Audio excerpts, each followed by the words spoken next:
امریکہ اور ایران کی جنگ میں شدت آتی جا رہی ہے اور دونوں ایک دوسرے پر تابڑ توڑ حملے کر رہے ہیں، لیکن ایک بہت بنیادی فرق ہے۔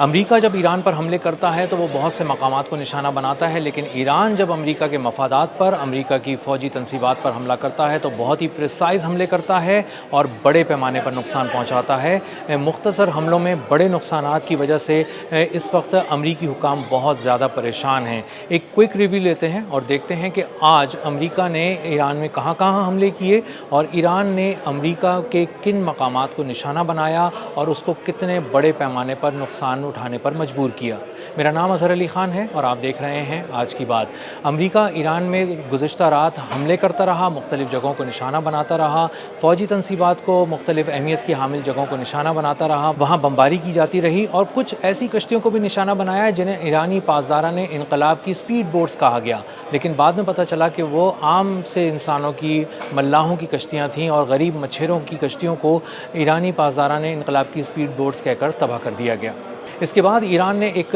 بہت ہی بڑے پیمانے پر حملوں کی لہر شروع کی اور سب سے پہلے کویت پہ حملہ کیا، جس کی علی السالم ایئر بیس پر قیامت ڈھا دی گئی۔ کویت کی علی السالم ایئر بیس پہ ڈرون اٹیکس کیے گئے اور وہاں پر بڑے پیمانے پر ویئر ہاؤس کو، جو وہاں پر ایک تھا، اس کو نشانہ بنایا گیا اور اس کو تباہ کر دیا گیا۔ MQ-9 ریپر ڈرون کا ایک ہینگر تھا، اس کو بھی تباہ کر دیا گیا اور اسی طرح $1 ارب مالیت کا پیٹریوٹ ڈیفنس سسٹم، اس کے بھی پرخچے اڑا دیے گئے اور یہ ایران کی جانب سے دعویٰ کیا گیا ہے اور وہاں پر بہت بڑے پیمانے پر تباہی پھیلائی گئی ہے۔ اسی طرح کویت میں ہی العدیری ایک کیمپ ہے جو کہ امریکی فوجیوں کا بہت بڑا اڈا ہے امریکی فوج کا، اور وہاں پر بھی اٹیک کیے گئے ایران کی جانب سے اور وہاں پر جو رہائش گاہیں تھیں امریکی فوج کی ان کو نشانہ بنایا گیا اور ایران کی جانب سے دعویٰ کیا گیا کہ وہاں پر بڑے پیمانے پر ہلاکتیں ہوئی ہیں اور بہت سے امریکی فوجی زخمی ہوئے ہیں۔ اسی طرح العدیری کیمپ پر ہی دوبارہ ایک حملہ کیا گیا جس کے اندر ہیلی کاپٹرز اور ڈرونز کے ہینگر کو نشانہ بنایا گیا اور وہاں پر کئی ہیلی کاپٹرز اور ڈرونز تباہ کرنے کی دعویٰ ایران کی جانب سے کیا گیا۔ اسی طرح العدیری کیمپ میں ہی ایک ٹیلی کمیونیکیشن ٹاور کو نشانہ بنایا گیا اور ایران نے کہا کہ یہ اس ٹیلی کمیونیکیشن ٹاور کے تباہی کا جواب ہے جو امریکہ نے ایران میں کیا تھا۔ کویت کے بعد ذکر کر لیتے ہیں اردن کا۔ جارڈن کی ایئر بیسز پر بھی ایران نے آج بہت بڑے پیمانے پر حملے کیے اور وہاں پر بہت ہی غیر معمولی نوعیت کا امریکہ کو نقصان پہنچایا۔ ایران کی جانب سے $1 ارب مالیت کا پیٹریوٹ سسٹم جارڈن کی ایئر بیس پہ اڑانے کا دعویٰ کیا گیا اور اسی کے ساتھ ساتھ سی ریم ریڈار جو $15 ملین کا ہوتا ہے اس کو بھی تباہ کر دیا گیا۔ اس کے ساتھ ساتھ تھارڈ کا جو ریڈار ہوتا ہے، تھارڈ ڈیفنس سسٹم کا، اس کو بھی تباہ کرنے کا دعویٰ کیا گیا جو $300 سے لے کر $500 ملین کا ایک ہوتا ہے۔ اسی طرح بہت سے ویئر ہاؤسز، ہیلی کاپٹر کے ہینگرز اور بہت سارے ایسی جگہیں جہاں پر فیول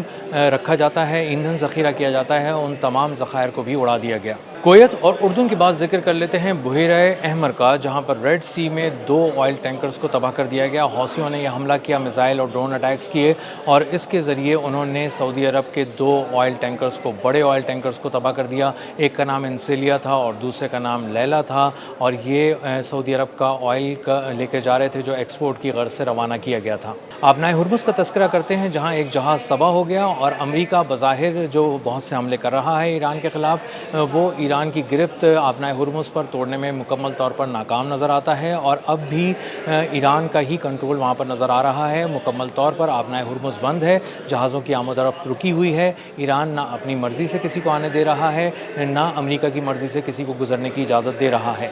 بحیرہ احمر اور آبنائے ہرمز پہ یہ جو حملے ہوئے اور یہ جو جہازوں کو آگ لگ گئی اور وہ تباہ ہو گئے، اس کے بعد انٹرنیشنل آئل مارکیٹ نے اس کو بہت ہی نیگیٹولی ریئیکٹ کیا اور پہلے سے جو تیل کی بڑھتی ہوئی قیمتیں ہم دیکھ رہے تھے، خام تیل کی قیمتیں آج ہم نے دوبارہ بڑھتی ہوئی دیکھی اور وہ $95 فی بیرل کی سطح تک پہنچ گئی ہیں اور اندازہ کیا جا رہا ہے کہ اگر صورتحال کم از کم ایسی ہی رہی اور بہت زیادہ کشیدگی نہ بھی ہوئی تب بھی $100 فی بیرل کا جو ایک مارک ہے وہ بہت جلد عبور ہوتے دنیا دیکھے گی اور ایک بار پھر تیل کی قیمتوں کو ایک ایسی آگ لگے گی کہ یہ کم کرنا بہت پوری دنیا کے لیے بہت بڑا چیلنج ہو جائے گا۔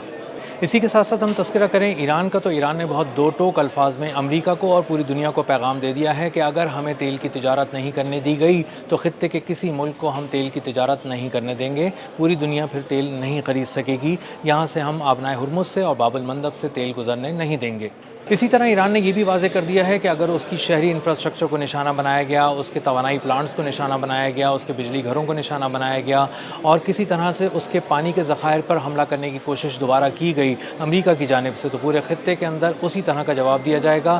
جن سائٹس کو ایران میں تباہ کیا جائے گا، بالکل انہی سائٹس کو خلیجی ممالک کے اندر بھی تباہ کیا جائے گا۔ تو اس کا مطلب یہ ہے کہ اگر مزید امریکہ حملے کرتا رہتا ہے اور یہ حملے جاری رہتے ہیں اور ان کی شدت میں کمی نہیں آتی، تو ایران اس کے دگنی شدت کے حملے کرے گا اور یہ جنگ آنے والے دنوں میں بڑھتی نظر آئے گی۔ اب تک کے لیے اتنا ہی، ملتے ہیں اگلے بلاگ میں کسی نئی خبر، نئے تجزیے اور نئے زاویے کے ساتھ۔ اللہ حافظ۔